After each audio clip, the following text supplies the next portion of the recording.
ننګرهار کې د نیالګیو کینولو د پسرلني کمپاین پیل یې د کرنې ریاست اړوند څېړنیز فارم څخه د یو نیالګي په کینولو سره وشو.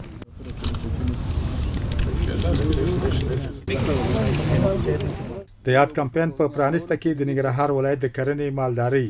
اوبو لګولو ریاست مرستیال قاری فضل الرحمن صادق وویل سږکال 15.3 میلیونه میوه لرونکي غیر میوه لرونکي او زینتي نیالګي او بوټي روزل شوي چې د دې ولایت د دولتي ادارو سربیره به هیوادوالو ته د سرسبزۍ په موخه ورکړل شي. سږکال په ننګرهار ولایت کې په عمومي دولتي او د قریې د اتحادیو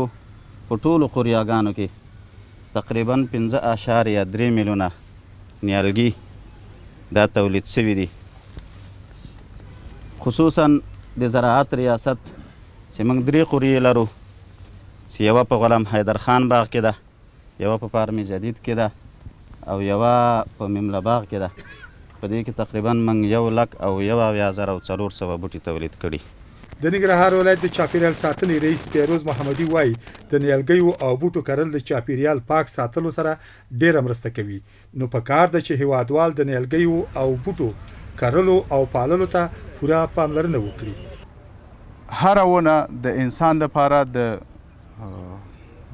بیرته د اکسیجن د تولید وظیفه لري چې دغه هر یو ونه چې ډیره ضعیفه ونه وي د 2 انسانانو لپاره د اکسیجن د تهیه کولو هغه استعداد لري. مونږ تاسې د افغانستان ټوله خاوره 3% د ځنګلونو نه پوښ شوی چې بدبختانه دغه 15 کلن بدبختۍ کیدای شي د 2% نه زیاته ځنګلونه زموږ تخریب شوي اوسي او د دولتي مسؤلینو څخه دا هیله ده چې د ځنګلونو د بیا احیا او د هغې د ساتنې دپاره کوشش وکوي.